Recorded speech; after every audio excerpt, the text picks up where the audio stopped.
इन्नल हम्दुलिल्लाह नहमदुहु व नस्तईनुहु व नस्तगफिरुहु व नऊज़ु बिल्लाहि मिन शुरूरि अनफुसिना व सय्यिआति अअमालिना मन यहदिहिल्लाहु फला मुदिल्ल लहु व मन युद्लिल फला हादिय लहु व अशहदु अल्ला इलाहा इल्लल्लाहु व अशहदु अन्न मुहम्मदन अब्दुहु व रसूलुहु अम्मा बाद फ़इन्न खैरल हदीस किताबुल्लाह व खैरल हदी हदी मुहम्मदिन सल्लल्लाहु अलैहि वसल्लम व शर्रुल उमूर मुहदसातुहा व कुल्लु मुहदसतिन बिदअह व कुल्लु बिदअतिन दलालह व कुल्लु दलालतिन फिन्नार। मोहतरम हाज़रीन और मेरे दीनी मिल्ली भाइयों, आज जिस मौजू पर ये खिताब होगा वो मौजू है औलाद के हुकूक और बाद वालिदैन का जालिमाना रवैया।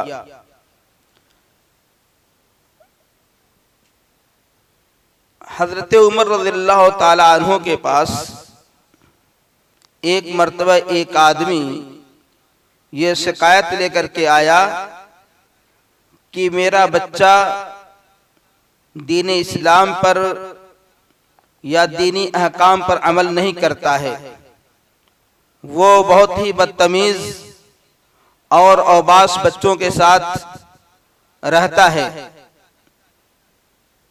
जब ये आदमी शिकायत लेकर के आया तो हज़रत उमर रज़ियल्लाहु ताला अन्हु ने कहा कि उस बच्चे की तादीब और उसकी ताज़ीर से पहले आपकी तादीब और आपकी ताज़ीर की ज़रूरत है। क्यों? इसलिए कि तूने बच्चे को अच्छा तरीका नहीं सिखलाया, शरीयत की बातें नहीं बताई और तूने उसको औबास बच्चों के साथ छोड़ दिया। अगर तुम सालेह तरबियत करते और उसके हुकूक को अदा करते तो इंशाअल्लाह बच्चा तुम्हारा नेक और सालेह होता। हम बच्चों के हुकूक क्या हैं उस वाक़े के अंदर जब हज़रत उमर रज़ियल्लाहु ताला अन्हु ने उस आदमी से पूछा और फिर बच्चे को बुलाया तो बच्चे ने जो बात बताई वो वालिदैन को, बच्चों की तरबियत करने वालों को गौर और तवज्जो से सुनना चाहिए। उस बच्चे ने हज़रत उमर रज़ियल्लाहु ताला अन्हु को जो जवाब दिया वो जवाब कुछ इस तरीके से है कि मेरे वालिद जो आपसे आज शिकायत कर रहे हैं और मैं जो बिगड़ा हुआ हूँ या मेरी सालेह तरबियत नहीं हुई है वो इसलिए कि इसमें मेरे वालिद की गलती है। मेरे वालिद ने अपने शादी करने के वक्त अच्छी बीवी का इंतखाब नहीं किया, क्योंकि फ़इन्नहु लम यख्तर ली उम्मन सालिहन वलम युहस्सिन इस्महु वलम युअल्लिमुहुल कुरआन वलम युअल्लिमुहु सुन्नत। यानी मेरे वालिद ने शादी करते वक्त नेक माँ या सालेह बीवी का इंतखाब नहीं किया।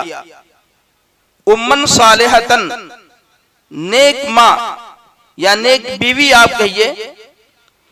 और बाद रिवायत के अंदर है कि उम्मन ज़ानियतन, यानी मेरे वालिद ने शादी के लिए जो इंतखाब किया वो एक ज़ानिया औरत का इंतखाब किया। बाद दूसरी रिवायतों के अंदर है कि कारत सय्यतल खुल्क, यानी ये ज़ानिया के साथ साथ बदकिरदारी के साथ साथ बुरे अखलाक के भी मालिक थी। तो ये एक चीज हुई कि औलाद का सबसे बड़ा हक या हुकूक अबना में सबसे बड़ा हक ये है कि आदमी नेक और सालेह औरत से शादी करे। नेक और सालेह बीवी यही वह बीवी है जिसके इंतखाब के बारे में नबी करीम सल्लल्लाहु अलैहि वसल्लम ने फरमाया है कि तुनकहुल मरअतु लिअरबइन लिहुस्निहा व लिजमालिहा व लिहसबिहा व लिनसबिहा फज़फर बिज़ातिद्दीन, कि औरत की शादी जिन खुतूत पे होती है, जिन वजहों से होती है, या तो उसका माल हो, या ये कि वो अच्छे हसब नसब वाली हो, या ये कि ऊंचे खानदान वाली हो। लेकिन नबी सल्लल्लाहु अलैहि वसल्लम ने फरमाया कि फज़फर बिज़ातिद्दीन, कि लड़की की शादी दीनी अक़दार की बुनियाद पर होनी चाहिए। यानी जब हम अपने लिए बीवी का इंतखाब करें, एक साथी का जो हमारी जिंदगी में आ सके और हमारी मदद कर सके, उसका इंतखाब इस तरीके से होना चाहिए कि वो दीनदार हो। अगर दीनदार है तो ऐसी सूरत में ये औरत सालेह और नेक होगी, अच्छी होगी, आपके मिजाज के साथ हम आहंग होगी। यही औरत नमाज पढ़ेगी, ज़कात देगी, रोजा रखेगी, अल्लाह ताला के तमाम अहकामात को बजा लाएगी, तो इसके बारे में नबी करीम सल्लल्लाहु अलैहि वसल्लम ने फरमाया है कि ये जन्नत में जिस भी रास्ते से चाहे ये जा सकती है। तो सबसे पहली चीज ये है कि हम अपने लिए नेक बीवी का इंतखाब करें, और नेक बीवी इस बुनियाद पर इंतखाब करें कि वो दीनदार हो, क्योंकि अगर दीनदार नहीं होगी तो ऐसी सूरत में हमारा समाज, हमारा माशरा और उससे पहले हमारा घर बिल्कुल बर्बाद हो जाएगा। दूसरी चीज ये है औलाद के हुकूक में से कि हम शादी के बंधन में बंध जाने के बाद अच्छे और साले लड़के की दुआ करें, नेक औलाद की दुआ करें, ये हमारा काम होना चाहिए।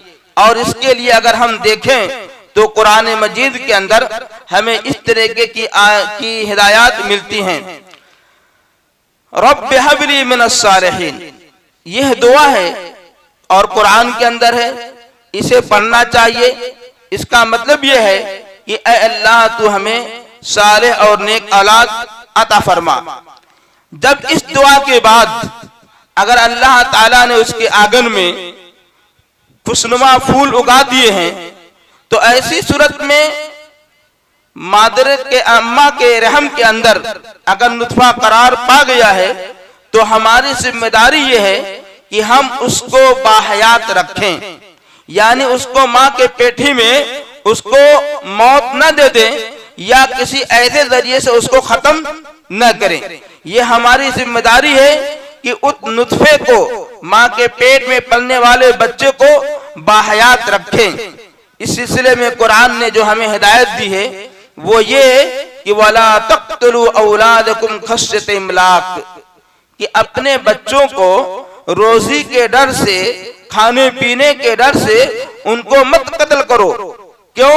नहनु नरज़ुकुहुम, हम उनको भी रोजी देते हैं, व इय्याकुम, और तुमको भी रोजी देते हैं। यहाँ रोजी का जिम्मा अल्लाह सुब्हानहू व तआला ने लिया है, वो हमारी रोजी है, बच्चे की रोजी है, और फिर उसके बाद बच्चे पे जो पैदा हो उन सब की रोजी का जिम्मा अल्लाह सुब्हानहू व तआला ने लिया है। यहाँ कत्ल करने से इसलिए मना फरमाया कि रहम मादर के अंदर बच्चे का कत्ल कर देना ये बहुत बड़ा गुनाह है। इसी आयत के अंदर अल्लाह सुब्हानहू व तआला ने फरमाया इन्ना क़त्लहुम कान ख़ितअन कबीरा, कि बच्चों का कत्ल करना, उनको बिल्कुल रहम मादर के अंदर मार डालना, ये बहुत बड़ा गुनाह है। यानी कत्ल करना ये कबीरा गुनाहों में से यहाँ शुमार किया गया है कि आप बच्चे को परवरिश न होने दीजिए, बच्चे को पैदा न होने दीजिए, बच्चे की हयात आप उसकी जिंदगी को छीन लीजिए। इसको अल्लाह ताला ने बहुत बड़े गुनाह से ताबीर किया है। फिर उसके बाद जब बच्चा पैदा हो जाए तो हमारी जिम्मेदारी ये होती है कि 7वें दिन उस बच्चे का अकीका करें और एक अच्छा सा प्यारा नाम रखें। इस सिलसिले में भी अहादीस के अंदर बड़ी रहनुमाई मिलती है। मिसाल के तौर पर नबी करीम सल्लल्लाहु अलैहि वसल्लम ने फरमाया कुल्लु गुलामिन मुर्तहनुन बिअकीकतिही तुज़बहु अन्हु यौम साबिही व युहलक व युसम्मा, कि हर बच्चा अपने अकीके के एवज गिरवी है, हर बच्चा अपने अकीके के एवज गिरवी होता है। उसका 7वें दिन उसकी तरफ से एक अकीका किया जाए। तुज़बहु अन्हु यौम साबिही, 7वें दिन उसका अकीका किया जाए। अगर बच्चा 7 से पहले गोया इंतकाल कर गया तो उसका अकीका नहीं है, क्योंकि यहाँ नबी सल्लल्लाहु अलैहि वसल्लम ने वक्त की तायीन कर दी है कि 7वें ही दिन उसका अकीका किया जाए और उसके तरफ से एक बकरी अगर लड़की है तो और 2 बकरा अगर लड़का है तो ज़बह किया जाए। तुज़बहु अन्हु यौम साबिही, 7वें दिन उस बच्चे की तरफ से अकीका किया जाए। वयुहलक, और उसके बाल को मुड़ाया जाए। वयुसम्मा, और उसका नाम रखा जाए। तो गोया की अकीका करना ये भी वालिदैन की जिम्मेदारी है, अच्छा सा नाम रखना ये भी वालिदैन की जिम्मेदारी है।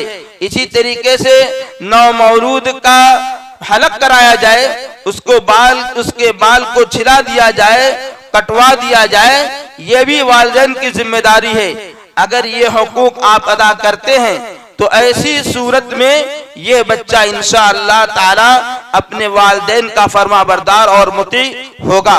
अगर ये हुकूक हम अदा नहीं करते तो ऐसी सूरत में हम अगर अपने बच्चों के बारे में शिकायत करें कि हमारा बच्चा नालायक है, हमारी बात नहीं मानता है या वालिदैन का नाफरमाबरदार है, तो ऐसी सूरत में हमें यह समझना चाहिए कि हमने बच्चे के हुकूक अदा करने में कोताही की है। अगर कहीं से कोई कोताही है तो ऐसी सूरत में वो कोताही बच्चे के नाफरमान बनने के लिए काफी है। फिर उसके बाद अगर ये बच्चा 7वें दिन उसका अकीका हो गया, नाम अच्छा सा रख गया, तो उसी नाम से पुकारना भी चाहिए, न ये कि दूसरे नामों से पुकारना चाहिए। सबसे बेहतरीन नाम अल्लाह के नबी सल्लल्लाहु अलैहि वसल्लम ने जिसकी तरफ रहनुमाई की है वो ये है कि अब्दुल्ला और अब्दुर्रहमान नाम रखना चाहिए। आज हम अपने समाज में देखते हैं कि बहुत सारे ऐसे नाम हैं जिनका किताब व सुन्नत के अंदर कोई जिक्र नहीं मिलता, और ये नाम हकीकत में उन नामों में से हैं कि जिनको नबी करीम सल्लल्लाहु अलैहि वसल्लम ने मना फरमाया है, मगर हम उसी बच्चे का नाम रखते हैं।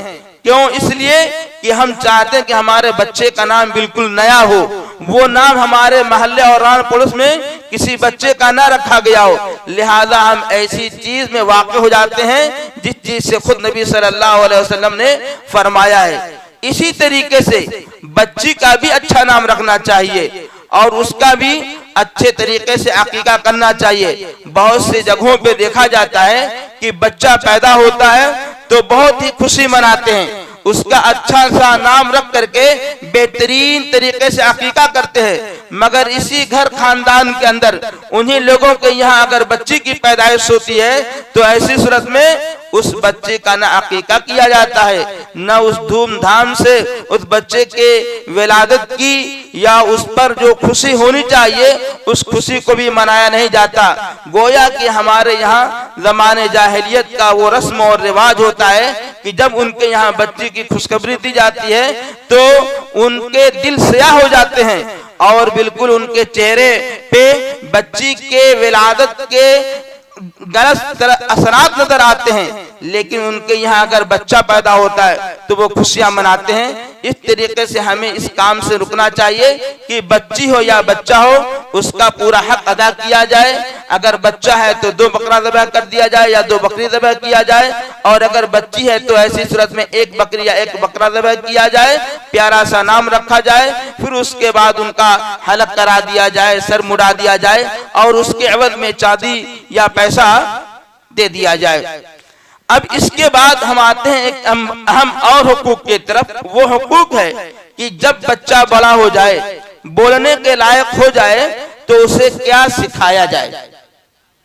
इस सिलसिले में अगर हम साहबे किराम की तालीमात को देखें, उन्होंने जो अपने बच्चों की परवरिश की, उस परवरिश के तरीकों को देखें तो ऐसी सूरत में हमें हज़रत जुंदुम बिन अब्दुल्लाह बजली रज़ियल्लाहु ताला अन्हु का एक कौल याद आता है। वो ये है कि तअल्लमनल ईमान क़ब्ल अन नतअल्लमल कुरआन सुम्मा तअल्लमनल कुरआन। यहाँ बच्चे की तालीम के बारे में एक उसूल बयान कर दिया गया। वो उसूल ये है कि जब बच्चा बोलने लगे तो ऐसी सूरत में उसको सबसे पहले हम ईमान की बात सिखाएं, अकीदे की बात सिखाएं कि अल्लाह कहाँ है, नबी सल्लल्लाहु अलैहि वसल्लम हमारे कौन होते हैं, आखिर रसूल का नाम क्या है, फिर उसके बाद तौहीद क्या है, तौहीद की कितनी किस्में हैं। इसी तरीके से अल्लाह ताला पर ईमान रखना, नबी सल्लल्लाहु अलैहि वसल्लम पर ईमान रखना, किताबों पर ईमान रखना, यानी जो आसमानी किताबें जैसे दाऊद और जबूर और इंजील कुरान मजीद जिन अंबिया को दिया गया है उन अंबिया का नाम बतलाया जाए, इस कुरान के आने का मकसद क्या है इसको बतलाया जाए, और बिलखुसूस ये भी बतलाया जाए कि मज़हब इस्लाम के आ जाने के बाद कोई और दीन अल्लाह सुब्हानहू व तआला कबूल नहीं करेगा। इस तरीके की अकीदे की छोटी छोटी बातें बता दिया जाए बचपन ही के अंदर, जब बच्चा अभी बोलने के लायक हुआ है या ये कि कुछ होश संभाला है और कुछ जानने की तमन्ना रखता है, तो ऐसी सूरत में उन बच्चों को ये तालीम देनी चाहिए। हज़रत अब्दुल्लाह इब्न हज़रत जुंदुब बिन अब्दुल्लाह बजली रज़ियल्लाहु ताला अन्हु की रिवायत में कहते हैं कि तअल्लमनल ईमान क़ब्ल अन नतअल्लमल कुरान, हमने ईमान सीखा कुरान की तालीम से पहले। हमारे अपने समाज के अंदर क्या होता है कि आज अगर हम बच्चों की परवरिश देखें इस मॉडर्न दौर में जिसमें कि हर हाथ के अंदर मोबाइल है और मियाँ बीवी एक ही जगह पे होते हैं, तो ऐसी सूरत में बीवी अलग मोबाइल में मशगूल होती है और मियाँ अलग मोबाइल में मशगूल होता है। बीच में बच्चा कभी माँ की तरफ देखेगा कभी बाप की तरफ देखता है, लेकिन ये दोनों अपने अपने काम में मशगूल हैं। देखते क्या है ये तो अल्लाह ही बेहतर जानता है क्या देखा जाता है, मगर यहाँ बयान करना ये है कि ये अगर परवरिश का तरीका रहा तो फिर ऐसी सूरत में कोई वालिदैन किसी से शिकायत न करें कि हमारा बच्चा बिगड़ा हुआ है, हमारा बच्चा हमारी बात नहीं मानता है, हमारे बताए हुए तरीके पे नहीं चलता है, बल्कि वो अपनी अलग राह चलता है और वालिदैन उसको किसी दूसरी राह चलाना चाहते हैं। तो ऐसी सूरत में किसी वालिदैन को ये हक नहीं पहुंचता कि इस तरबियत के बाद अपने बच्चे के बारे में शिकायत करे। सबसे पहले बच्चे को ईमान सिखाना चाहिए, अकीदा सिखाना चाहिए। जब अकीदा सीख ले तब ऐसी सूरत में सहाबे किराम कहते हैं कि हम तब अब कुरान सीखते थे। सुम्मा तअल्लमनल कुरान, यानी अकीदा सीख लेने के बाद हमने कुरान सीखा। क्यों? इसलिए कि कुरान का सीखना गोया कि उसी अकीदे की तायीद है, और कुरान के अंदर जो कुछ बयान किया गया है उसमें अल्हम्दुलिल्लाह अकीदा है। अल्लाह ताला कहाँ है? अर्श पर है। अल्लाह ताला रिस्क देने वाला है, अल्लाह ताला मालिक है। और सबसे पहले बच्चे के अंदर जो चीज है वो अगर आप अल्हम्दुलिल्लाह से शुरू करें तो अल्लाह ताला की तारीफ, फिर अल्लाह ताला के औसाफ यानी तौहीद, फिर तौहीद रुबूबियत, तौहीद उलूहियत, तौहीद अस्मा व सिफात, ये तीनों चीजें इस अल्हम्दुलिल्लाह रब्बिल आलमीन की सूरत के अंदर अल्लाह ताला ने प्रो दिया है। फिर उसके बाद आता है मालिक यौमिद्दीन। यहाँ से गोया कि बच्चे का ज़हन मुंतकिल किया जा रहा है क़यामत आने वाली है, और यही है कि ईमान, जो ईमान के 6 अरकान हैं उसके अंदर ये भी है कि हम अपनी अच्छी बुरी तकदीर पर ईमान रखें, और ये भी ईमान रखें कि क़यामत आएगी, और क़यामत जब आएगी तो हमें उसमें अपने आमाल का हिसाब किताब देना है। तो हम सबसे पहले कुरान सीखने से पहले अकीदा सीखें, फिर उसके बाद कुरान सीखें। और कुरान के सीखने में भी हमको हुरूफ की मखारिज कैसे पढ़ा जाए, कौन सा हरफ कितना खींचा जाए, हुरूफ हल्की क्या होते हैं, ता वा इस तरीके के अल्फाज का मखरज क्या हुआ होता है, ये सब सीखा जाए।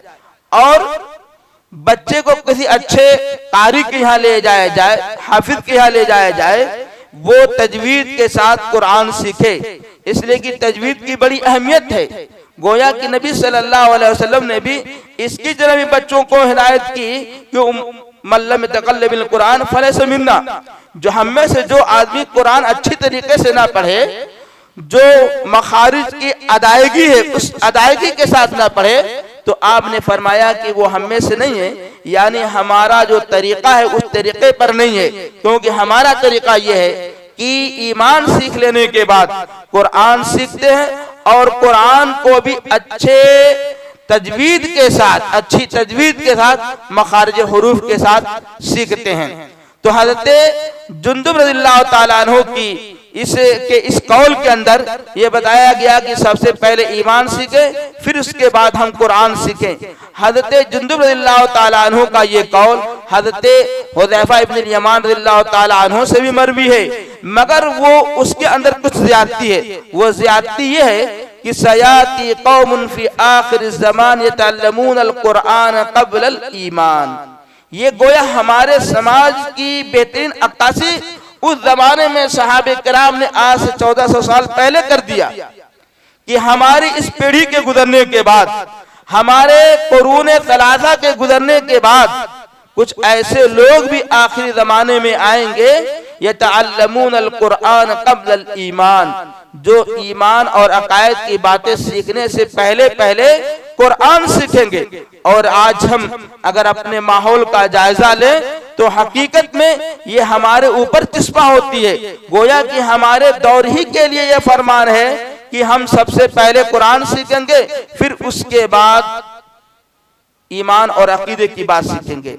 हालांकि होना यह चाहिए कि पहले ईमान और अकीदे की बात सीखें, फिर उसके बाद कुरान सीखें। इसीलिए हज़रत हुज़ैफा रज़ियल्लाहु ताला अन्हु कहते हैं कि कुछ ऐसे लोग आखिर जमाने में आएंगे जो पहले कुरान सीखेंगे, फिर उसके बाद ईमान सीखेंगे। यही बात और यही गुफ्तगू हज़रत अब्दुल्लाह इब्न अमर बिन आस रज़ियल्लाहु ताला अन्हु से भी मरवी है। उन्होंने भी यही हमें हिदायत की है, या उन्होंने फरमाया है कि सबसे पहले ईमान और अकीदा सीखा जाए, फिर उसके बाद जाकर के कुरान सीखा जाए। तो ये उन हुकूक में से गोया पहला हक ये है कि अच्छी बीवी का इंतखाब किया जाए, फिर दूसरा ये है कि नेक बच्चे की दुआ की जाए, फिर उसके बाद हक ये है कि बच्चे को बाहयात रखा जाए, ये उसका हक है। अकीका किया जाए, अच्छा सा नाम रखा जाए और तालीम उसको दी जाए। और तालीम में सबसे पहले अकीदे की, फिर कुरान करीम की। एक सहाबी नबी करीम सल्लल्लाहु अलैहि वसल्लम के पास आते हैं, ये सही बुखारी और मुस्लिम की रवायत है। उससे पहले का वाकया ये कि एक औरत आती है और अपने आप को नबी सल्लल्लाहु अलैहि वसल्लम के लिए हिबा कर देती है, और हिबा करने के बाद नबी सल्लल्लाहु अलैहि वसल्लम खामोश से कुछ कहते नहीं हैं। जब किसी एक सहाबी ने ये भांप लिया कि शायद नबी सल्लल्लाहु अलैहि वसल्लम को जरूरत नहीं है, तो वो कहते हैं कि ऐ नबी सल्लल्लाहु अलैहि वसल्लम, इस औरत से मेरी शादी करा दीजिए। नबी सल्लल्लाहु अलैहि वसल्लम ने शादी के लिए जो मेयार बनाया यहाँ पर, वो ये कि हल मअक मिनल कुरान शैउन, क्या तुम्हारे पास कुछ कुरान याद है? देखिए, पहले अकीदा नहीं पूछा, इसलिए कि उस जमाने में तो अकीदा मालूम तक सबको सिखाया जाता था, सब लोग अपने बच्चों को अकीदा सिखाते थे। मगर नबी सल्लल्लाहु अलैहि वसल्लम ने उससे कुरान के बारे में पूछा कि हल मअक मिनल कुरान शैउन, क्या तुम्हारे पास कुछ कुरान है?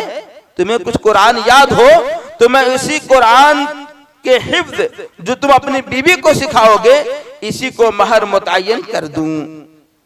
उस आदमी ने कहा कि हाँ, मुझे फला फला सूरह याद है, सूरह बकरा और सूरह आल इमरान का नाम लिया, कहा कि ये सब मुझे याद है।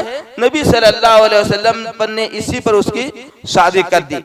तो यहाँ भी जो इस वाक़े के अंदर है, इस हदीस के अंदर बयान करने का मकसद यह है कि हम कुरान सीखें और कुरान याद भी करें। क्योंकि अगर उस आदमी को याद नहीं होता तो ऐसी सूरत में वो कहता कि नहीं मेरे पास तो कुरान कुछ नहीं है।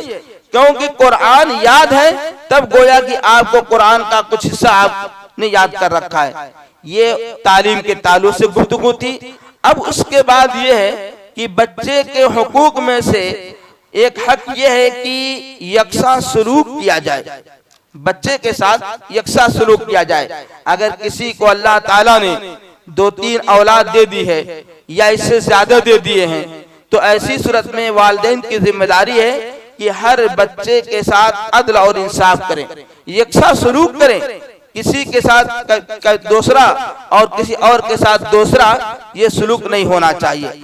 चूंकि सारे बच्चे उन्हीं के हैं इसलिए बच्चों के अंदर बराबरी और यकसा हुकूक होना चाहिए।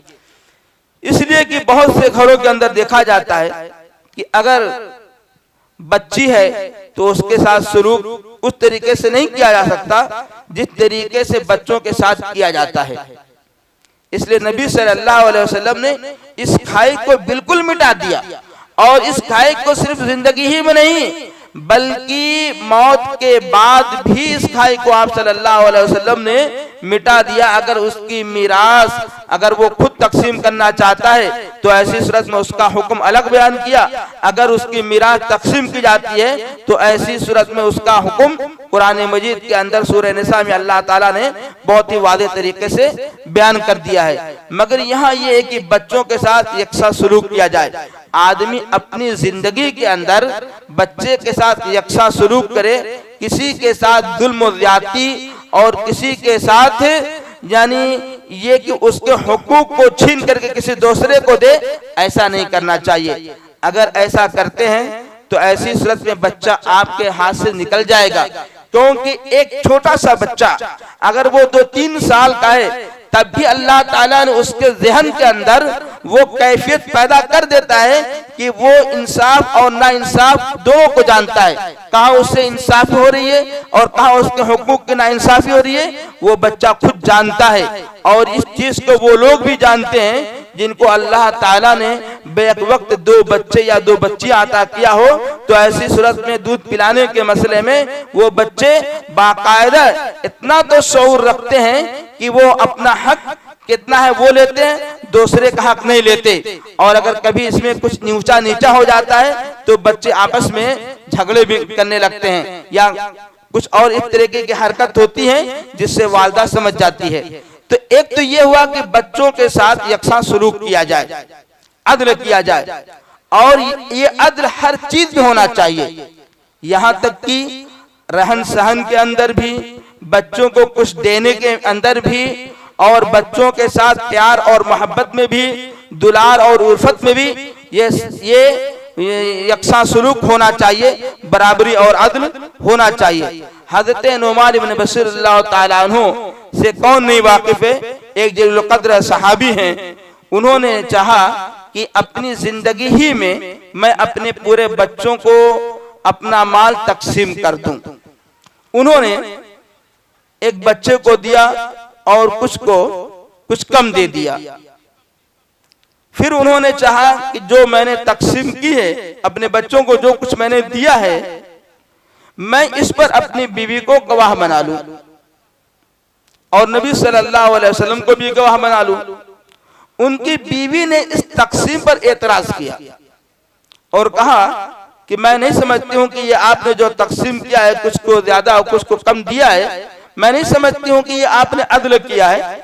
क्योंकि यहाँ शरीयत हमसे तस्विया बैनल औलाद, बच्चों के बारे में हम तस्विया करें, बराबरी करें, अदल करें, इंसाफ करें। इस चीज का अल्लाह ताला ने और नबी करीम सल्लल्लाहु अलैहि वसल्लम ने हमें हुक्म दिया है। आप चलिए नबी सल्लल्लाहु अलैहि वसल्लम के यहाँ आप सल्लल्लाहु अलैहि वसल्लम को गवाह बना लिया जाता है और मसला पूछ लिया जाता है क्या है।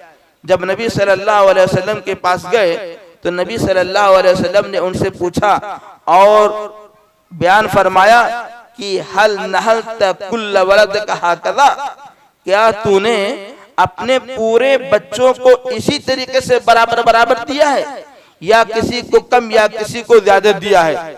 तो उन्होंने कहा कि नहीं ए नबी सल्लल्लाहु अलैहि वसल्लम, मैंने बराबरी तो नहीं की है, बल्कि किसी को कुछ ज्यादा दे दिया, किसी को कुछ कम दे दिया। तो नबी सल्लल्लाहु अलैहि वसल्लम ने फरमाया कि अदिल बैन औलादिक, सव्वी बैन औलादिक।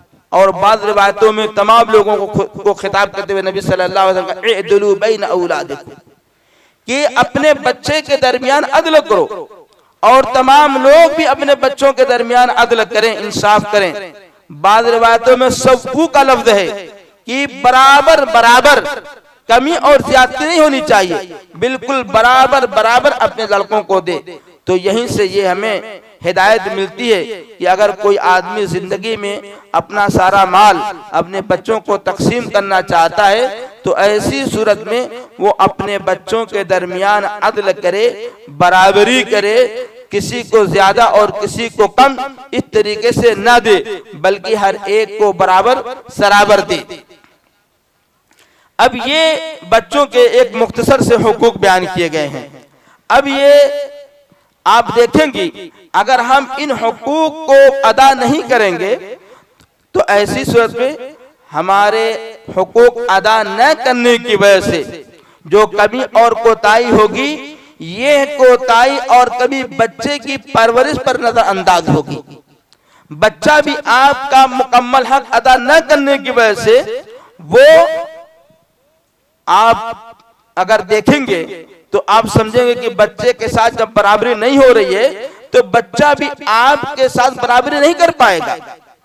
जिस हुस्ने सलूक के मोहताज आप रहेंगे वो बच्चा आपके साथ नहीं कर पाएगा, क्योंकि इस सिलसिले में भी नबी करीम सल्लल्लाहु अलैहि वसल्लम ने फरमाया कि अगर बाप अपने बच्चे के साथ हुस्ने सलूक करता है, अच्छाई और बराबरी करता है, तो ऐसी सूरत में बाप भी अपने तमाम बच्चों से चाहता यही है कि वो भी मेरे साथ हुस्ने सलूक करें। लिहाजा अगर हम यहाँ कोताही करेंगे तो ऐसी सूरत में इसका नतीजा हमारे ऊपर ही लौटेगा। यहीं पर बहुत सी चीजें आती हैं बाज वालिदैन की तरफ से कि वो बच्चे को या तो ज्यादा कमाने की वजह से या ज्यादा पढ़ने की वजह से या कुछ और वजहों से बच्चों को ज्यादा देते हैं और उसके बिलमुकाबिल में उसके दूसरे भाइयों को बहुत कम दे देते हैं। या इसी तरीके से बाद वालिदैन ये भी करते हैं कि अगर एक बच्चा उनका कमाने के लिए चला गया तो ऐसी सूरत में घर के तमाम लोग अब कारोबार नहीं करेंगे, काम नहीं करेंगे, बल्कि उसी एक बच्चे की कमाई ला करके सारे बच्चों में तकसीम करेंगे। ये भी बच्चे के साथ नाइंसाफी है। हक तो ये होना चाहिए कि उस बच्चे के जाने की वजह से जो आपके मदद के लिए या घर के हालात को दुरुस्त करने के लिए गया है वो कमा रहा है तो उसकी कमाई को बिल्कुल अलग रखी जाए और उसके तमाम जो हुकूक हैं, यहाँ तक कि अगर वो शादी ब्याह कर लिया तो उसके बच्चों की परवरिश उसी से किया जाए, बीवी है उस बीवी का खर्चा दिया जाए। मगर हमारे समाज और माशरे में इस तरीके का नहीं होता, बल्कि वालिदैन तो ये समझते हैं कि हमारा बच्चा पैदा हो गया, बड़ा हो गया है, जो कुछ कमा रहा है वो सब हमारा है। और इसके लिए जो एक हदीस पढ़ते हैं कि नबी सल्लल्लाहु अलैहि वसल्लम ने फरमाया कि अंत व मालुका लि अबीक, कि नबी सल्लल्लाहु अलैहि वसल्लम फरमाया है कि तुम और तुम्हारा जितना माल है वो सब तुम्हारे अब्बा या वालिदैन का है। ये फरमान नबी सल्लल्लाहु अलैहि वसल्लम का सही है, मगर इस हदीस के समझने में हमसे गलती हो गई है। वो ये है कि यहाँ पर जो लाम है तमाम उलमा बिल इत्तेफाक कहते हैं ये लामे तमलीक नहीं है, यानी बच्चा जो भी कमाता है वो बच्चे की कमाई है। वालिद को ये इख्तियार नहीं है कि उस कमाई को बच्चे से जबरदस्ती ले ले या छीन ले या डरा धमका करके ले ले। तमाम उलमा कहते हैं कि यहाँ पर जो लाम है वो लाम तमलीक का नहीं है। फिर ये लाम है किसका? इंतिफा का है। इस बारे में लाम के क्या है इस बारे में इख्तिलाफ है। कुछ लोग लामे इंतिफा मानते हैं, यानी ये है कि अगर वालिदैन को कुछ जरूरत है तो ऐसी सूरत में वो जरूरत के तहत अपने बच्चे का कुछ माल ले सकते हैं। ये इस हदीस का मतलब है कि अगर बच्चा कमा रहा है, चाहे वो एक मतलब सब मिलजुल करके रह रहे हैं, यहाँ तक कि हमारा किचन भी एक है, लेकिन अगर कमाई अलग अलग है तो ऐसी सूरत में इस कमाई पर तमाम भाइयों का हक नहीं होगा। भाइयों का हक उस वक्त हो सकता है जब वो इंतकाल कर जाए और उसके पास कोई औलाद ना हो, तो जब माल की तकसीम होगी तो ऐसी सूरत में उसमें भाई भी पाएंगे या वालिदैन होंगे तो भी पाएंगे। ये उस वक्त होगा जब उसके कोई औलाद ना हो, उसकी बीवी का भी हक होगा। तो ये तो मिरास की बात है। तो यहाँ पर एक जालिमाना वालिदैन का रवैया ये बनता है कि बच्चे के माल को पूरा अपना माल समझ लेते हैं और उसको बेतरीक तरीके से खर्च करते हैं। यहाँ तक कि दूसरे भाइयों की शादियों में भी, उनकी परवरिश में भी, इसी तरीके से अपने बच्ची के जहेज में भी, अपने बच्चों के खाने पीने के ताल्लुक से या शादी ब्याह के अंदर जो दावत होती है उस दावत के ताल्लुक से, वो एक बच्चा कमा रहा है उसी पर सारे लोग अपना हक समझते हैं। ये इस हदीस के समझने की गलती है। ऐसा नहीं है, बल्कि हक तो ये है कि वो जो कमा रहा है वो उसका है, उसके अलावा किसी और का नहीं है। हाँ, वालिदैन को सिर्फ इतना इख्तियार है कि वो अपनी जरूरत के तहत उस बच्चे से कुछ पैसा ले ले, कुछ मांग ले, और लड़के को भी यानी औलाद को भी इस तरीके का होना चाहिए कि अपने वालिद की खबरगिरी करें, उनको क्या जरूरत है उस जरूरत को पूरी करें। उसी तरीके से उनके रहने पहने, खाने पीने और जो दवा दर्पण है इस सब का इंतजाम करें। ये एक बच्चे के आला अखलाक होने की दलील होगी। मगर चूंकि यहाँ मामला कुछ उल्टा हो जाता है, इसलिए बेटा भी अपने बच्चे की तरफ नहीं देखता। जिस तरीके से बाप ने उसकी कमाई के वक्त उसका कोई एतबार न करके बकिए सारे उसके भाइयों का एतबार किया, इस तरीके की अगर चीजें होती है तो ऐसी सूरत में ये हमारे समाज के लिए, हमारे घर के तोड़ने के लिए काफी है। यहीं से इख्तिलाफ पैदा होता है और ये इख्तिलाफ इस हद तक पहुंच जाता है कि हम अपने रिश्तेदारों को तो छोड़िए, अपने भाइयों को अपनी शादी में नहीं दावत दे पाते, अपने घर के किसी काम में शरीक नहीं कर पाते, अपनी किसी खुशी के अंदर हम उनको शरीक नहीं कर पाते। ये इसलिए कि ये खलीज जो हमने कायम की है, इस खलीज का नतीजा है कि आज इस तरीके की चीजें हम अपने समाज के अंदर देखते और सुनते हैं। थोड़ी सी और यहाँ पर मैं सऊदी का माहौल बयान कर दूं, वो ये है कि सऊदिया में जो हमने देखा कि जब बेटा बालिग हो जाता है और उसकी शादी हो जाती है तो ऐसी सूरत में वालिद साहब अपनी जिम्मेदारी को समझते हुए उसके लिए घर का इंतजाम कर देते हैं। या अगर घर का इंतजाम नहीं हो पाता है तो ऐसी सूरत में वो बच्चा जब शादी करता है तो वो खुद अपने पांव पे खड़ा होकर के अपना घर बनाता है, अपनी बीवी को उस घर के अंदर रखता है। बल्कि बहुत से लोग तो शादी कर लेने के बाद किरायों में रहते हैं, वो किराया देंगे और इसी तरीके से वो जो उनकी कमाई होगी, चाहे वो बिजनेस के जरिए से हो या इसी तरीके से तदरीस के जरिए से हो या किसी मुलाजमत के जरिए से हो, उस मुलाजमत के होते हुए भी वो किराया में रखते, मगर अपनी फैमिली को ज्वाइंट फैमिली बना के नहीं रखते। वहाँ हर एक की फैमिली अलग होती है। हमने देखा कि 5 भाई अगर हैं तो ऐसी सूरत में हर भाई एक दूसरे से बोलता है, एक दूसरे के दुख दर्द में शरीक होता है, उसकी खुशी में शरीक होता है। वो जो माहौल हमने देखा, अगर उस माहौल का थोड़ा सा पासंग हिस्सा भी हमारे यहाँ मौजूद नहीं है, उस तरीके का माहौल अगर हमारे यहाँ हो जाए तो अल्हम्दुलिल्लाह अल्लाह ताला की बहुत सारी खैरात और बरकत हम अपने दामन में समेट लेंगे।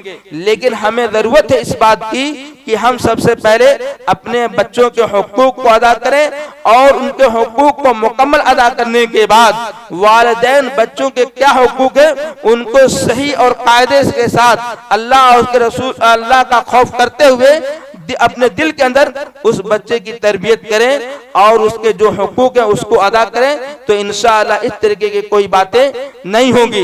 इसलिए कि हम जब हर बच्चे का हक अदा करेंगे और उसके तमाम हुकूक को उस तक पहुंचाने की कोशिश करेंगे तो यकीनन यहीं से मोहब्बत होगी, यहीं से उल्फत होगी, यहीं से आपसी प्यार फैलेगा। अल्लाह ताला से दुआ है कि अल्लाह ताला हमें और आप लोगों को जो कुछ कहा गया है उस पर अच्छे तरीके से अमल करने की तौफीक अता फरमाए। इसमें जो अच्छी बातें हैं ऐ अल्लाह ताला उसे हमारे दिलों के अंदर बैठा दे। ऐ अल्लाह ताला हमें इस्लामी अहकाम के समझने की तौफीक अता फरमा। ऐ अल्लाह हमारे समाज के अंदर जो गड़बड़ी है या हमारे अपने अंदर जो गड़बड़ी है उस गड़बड़ी को दूर कर दे और हमें ये तौफीक अता कर कि हम अपने बच्चे के तमाम हुकूक को अदा करें।